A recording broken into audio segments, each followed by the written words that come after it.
way you eat, you're supposed to feel sharp after a meal, okay? So imagine pulling your car up to a gas station, filling it up, and then it's saying, oh, wait, I just need a minute to digest. After you eat, you should feel like you can go and jump on a trampoline. And if you are eating more than that, you're eating wrong, in my opinion, because what is the point of fueling up your car, fueling up your body, and then not being able to move for 30 minutes, to an hour?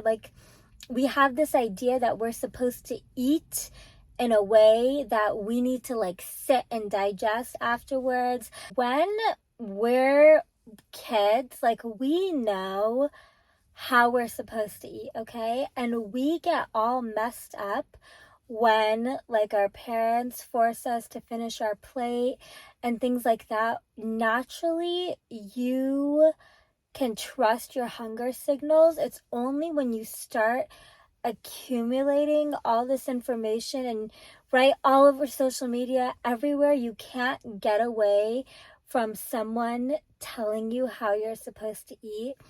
And the thing is, you really don't need that outside information, because you really can just trust your body. But we have given so much more power to that rather than being able to trust our own instincts. Our instincts, our animal instincts, know so much more than our recently developed prefrontal cortex, okay? We have this idea of what we're supposed to do. You're supposed to drink this much water. I used to drink this giant gallon of water every day. It made me feel so sluggish after making sure before nighttime I had to finish all that water. I would feel so sluggish. I would have to lay down. And it's so obvious that my body, and it took me time to realize this. It's so obvious, but everyone online is saying this is how much water you're supposed to drink. My body is hating it. And I feel so much better. My mind is so much sharper when I'm not drinking that much water. And your body just already knows. And I feel just from our parents telling us how to eat, social media telling us how to eat, taking all these nutrition classes, and it's good information, right? If you let a kid run wild, maybe they'll just constantly eat candy. But I think only if you're restrictive. That how the kids with the chillest parents are the ones who act out the least. I feel that about food. When you're the most strict about food, you have the most food problems. The way you eat, you're supposed to feel sharp after a meal, okay? So imagine pulling your car up to a gas station, filling it up, and then it's saying, oh, wait, I just need a minute to digest. After you eat, you should feel like you can go and jump on a trampoline. And if you are eating more than that, you're eating wrong, in my opinion, because what is the point of fueling up your car, fueling up your body, and then not being able to move for 30 minutes, to an hour? We have this idea that we're supposed to eat in a way that we need to sit and digest afterwards. I remember my grandma, after cheese pizza, she'd be yeah, I need a soda because it helps digest all the heavy cheese in my body. I struggle with the cheese. And I'm just you're taking a bad thing, something your body obviously doesn't like, then you're taking another bad thing to help make the first bad thing feel a little more digestible. And the idea of that is so ridiculous. So that's always been my views on food, the way, and it's again, it's always an evolution. Maybe I'll change later, but when you think of your body as a car and you think of how you feel sluggish after a meal rather than energized, alive, even think about the mental decline after lunchtime, right?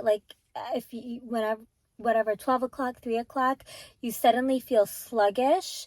That means that your meal was too heavy or you just ate the wrong things. And I think even this idea of the 3 p.m. slump, where like you need coffee at 3 to energize yourself.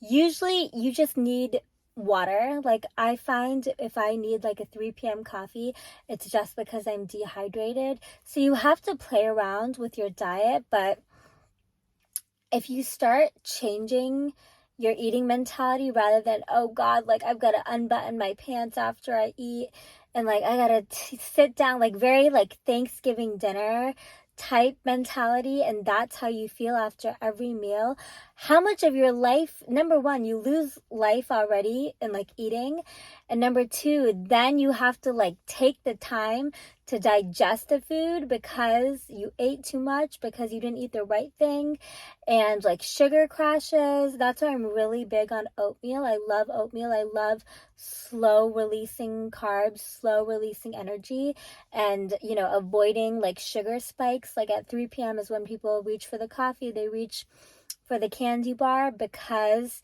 their lunch or their breakfast caused a sugar spike rather than a nice slow increase in your sugar levels. If you like eat a bowl of really sugary cereal, or you eat like a pastry first thing in the morning without some fiber, like that's why oats are really good, because you get that fiber that allows a slow spike in your sugar. But if you eat a candy bar for breakfast, or like a really sugary granola bar, and you just aren't reading the sugars, or even a fruit smoothie, when you blend up fruit, you lose a lot of the fiber. Like it's always healthier to eat your sugars rather than drink your sugars. So I'm very anti like blending up fruit, because it's so, you're drinking all this sugar without realizing like one banana is 22 grams of sugar, and I think the recommended amount of sugar you're supposed to have in a day is 22 grams. So if you eat a banana, you've met your sugar quota for the day. So just being cognizant of these things.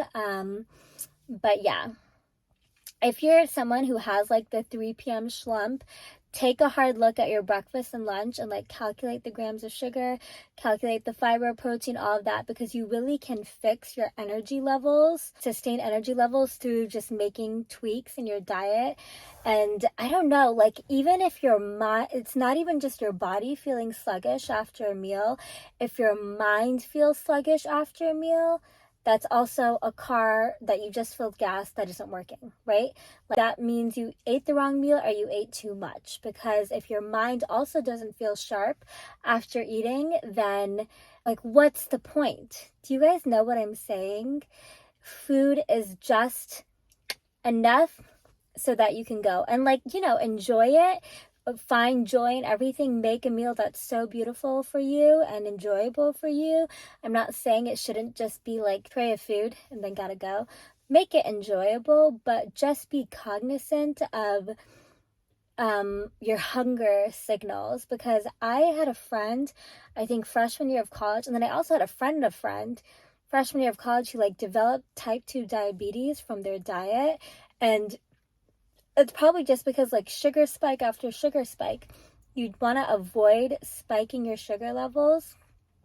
You want to have a nice slow increase in sugar.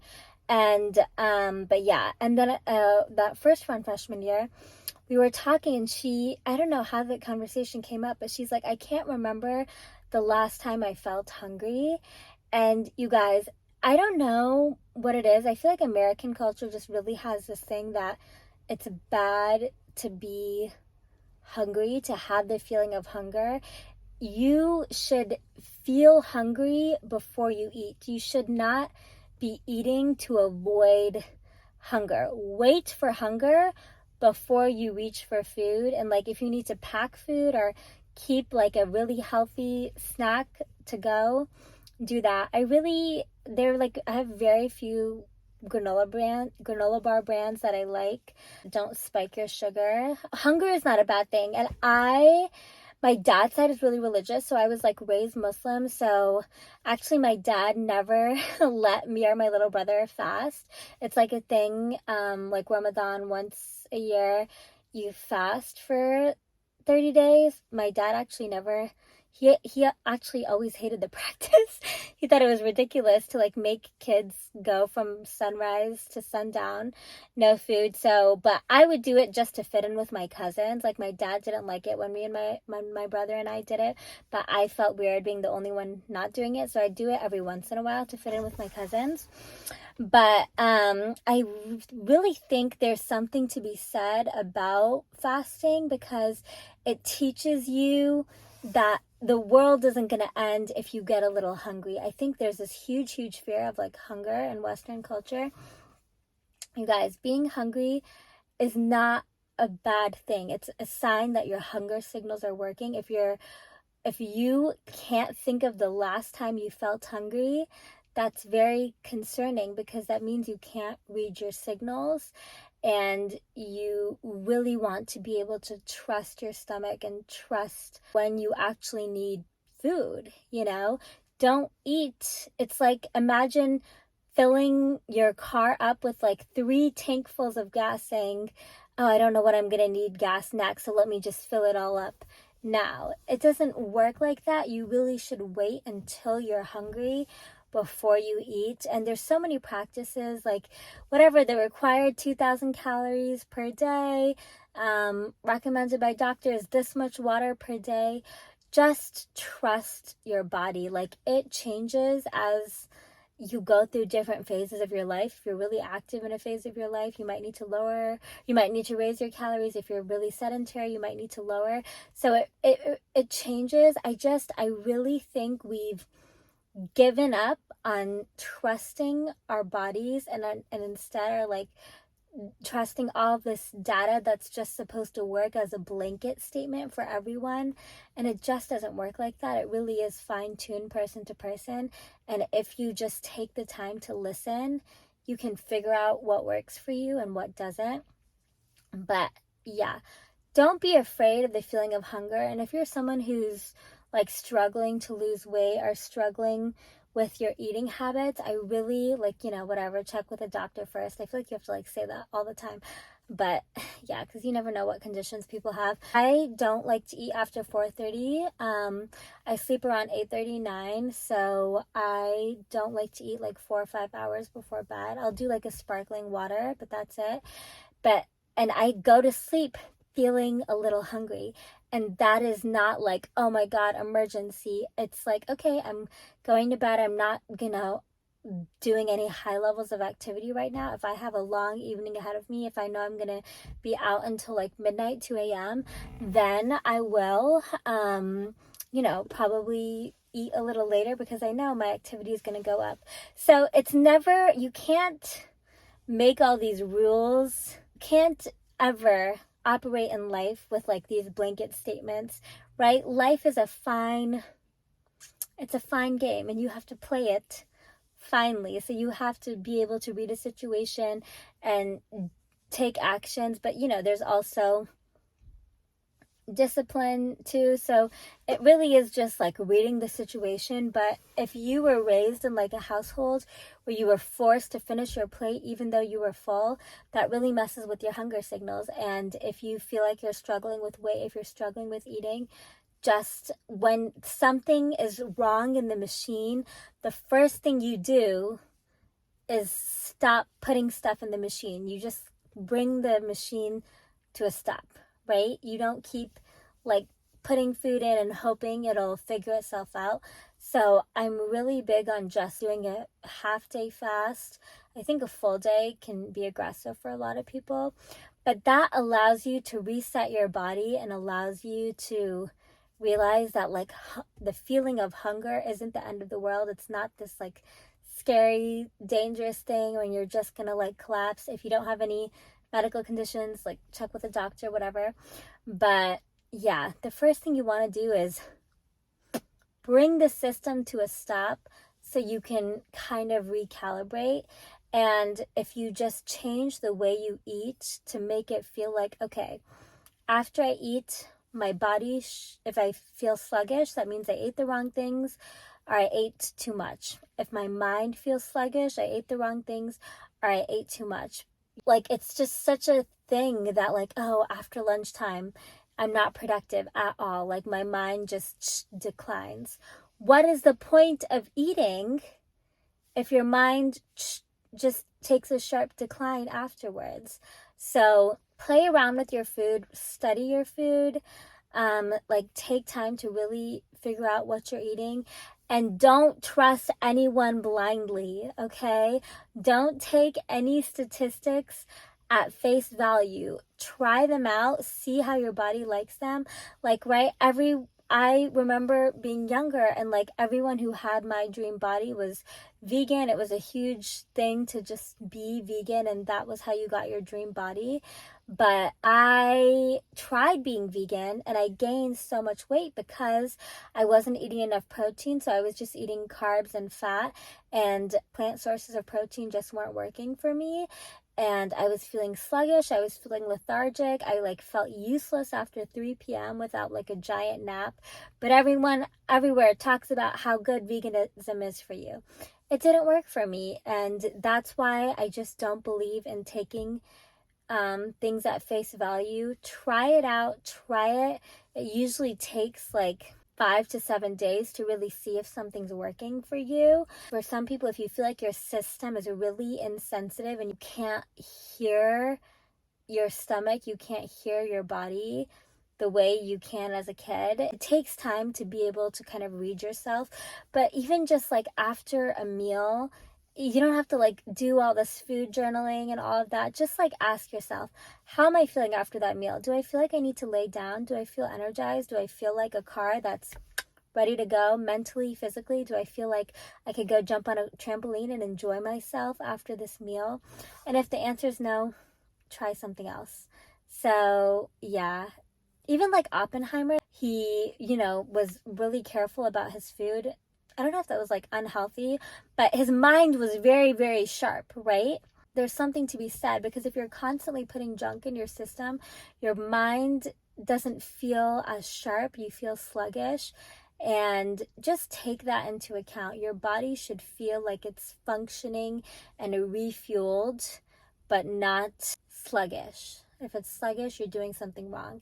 And I feel like so much of like overeating or just like snacking comes from boredom. Like think about, oh God, that's such an aggressive nose twitch. Oh my God. Ooh! Okay. Think about being a kid and just like playing outside all summer. Like you just come in for the food and then like go back playing.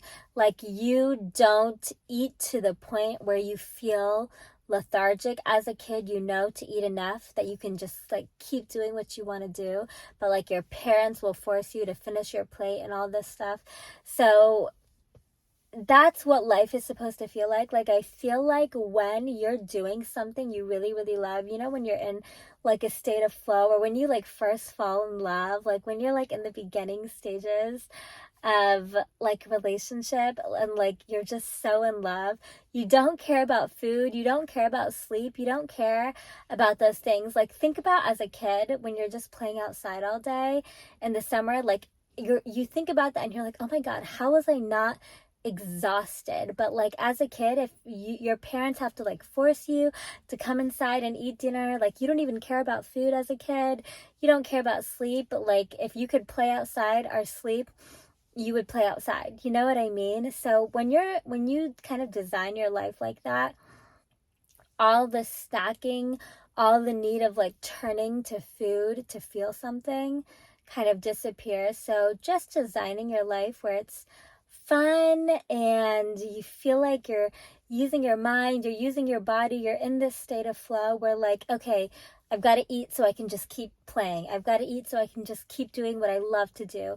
And then out. And I'm not saying, don't enjoy your meals. Like, it doesn't have to be the equivalent of filling gas in a tank, right? It should be an enjoyable, fun process, but it should be something that leaves you refueled, not like, oh, I need a minute before I can get moving. Because you would not allow that from your car, right? If you just filled your car and your car said, you know what, like give me 5 minutes, you'd be like, what's the point? We gotta go, So That's how I kind of view food. After each meal, you should be able to feel like your mind is fresh, and you feel like you should be able to go jump on a trampoline and you would feel great. When you kind of view it like that, you'll stop eating so excessively. You won't go through like these energy crashes and spikes. Also, coffee. This is a big one. Coffee really, I feel like, messes with your hunger hormones. Even after dinner, it's such a practice that you eat dinner and then like coffee to help you feel more awake and alert. I feel like it's a huge like European thing to have like coffee after dinner. It's also like an Indian thing, like chai after dinner, I think. I don't know, or it's like chai an afternoon thing. I don't know. But either ways, just ate too much and now you need something to like spike you into alertness. If you just didn't eat that much, you would already feel alert without needing that coffee. But coffee does kind of mess with your hunger hormone. So if you're someone who struggles with eating habits and whatever, snacking and eating even though you're full, try to cut out coffee. I think that makes a huge difference. And don't drink coffee before breakfast. Coffee before breakfast spikes your cortisol levels, okay? Cortisol levels is a stress hormone. Stress hormone will cause you to retain more water. You want to avoid cortisol spikes. Caffeine on an empty stomach, whether it comes from a pre-workout drink, whether it comes from coffee, whether it comes from matcha, you want slow, sustained caffeine, not a caffeine spike, because that will definitely spike your cortisol levels. So make sure you don't drink coffee on an empty stomach either. Whether it's like breakfast or lunchtime or dinner time, caffeine on an empty stomach, always a bad idea. Those are my views. Hopefully don't want to like trigger anyone, and obviously like check with your doctor and all of that. But trust your body, you guys. Instinctually, your body really, really knows what's good for you. And you start ignoring all of that because you think all this data is smarter than you. But like this data, like, you know, there's so many medications that have been tested that don't fit person to person, okay? And it's the same thing with food. It's the same thing with diet. It's the same thing with the amount of water you're supposed to drink. It's the same thing with the amount of food you're supposed to eat. It changes person to person. It changes from your life phase to life phase. So you should be energized if you're constantly thinking about food, whether it's a psychology thing, emotional thing, or you're just simply not eating enough. Been there, done that, like in high school, whatever, all the Victoria's Secret model type media, all of that stuff. Like, I get it. High school went through phases where when I went through that vegan phase, like I was just eating Nutella and oranges and like walnuts, and I had such a high fat content, but like no protein, no carbs, no veggies. I don't know what I was doing. I was just in a really toxic eating habit, and like my urine started turning orange because I was eating high amounts of fat or something. I don't know. But like I think every girl who grew up in the Victoria's Secret era, like we all kind of got this idea of, we just really messed us up when it comes to food. And that's why I loved when the Kardashians became in trend, because suddenly now we're all going to the gym, we're all making sure we're hitting our macros, we're all eating enough, you know, and it was really, really cool to see us as a woman go for health, go for whatever, a figure that allows us to eat freely rather than the whatever Victoria's Secret model that made us feel like we had to starve ourselves. And it's so toxic, you guys. It's so toxic. And now going back to super skinny, like, you know, all the Kardashians are like skinny. So it just always goes through phases, I guess. But you have to find what works for you. So this is just my mentality. Eat in a way that keeps your body and your mind sharp. Fuel yourself in a way where the car can go, the mind can go. It doesn't need a digesting period. It doesn't need after a heavy dinner, you need like coffee to fuel you up. Even if you're someone who really is like struggling with that, without even doing any practices, if you just start listening to podcasts about nutrition, your mind, if you just feed your mind the right information, it'll start reflecting in your body, just like the repetition of clean eating without you actually making any physical changes at all. If you just stop listening to music and every time you have headphones in, you're listening to a podcast about clean eating and all of that, and reading the ingredients and what you eat, understanding how much you're eating, calories, this and that, or being able to listen to your body intuitively.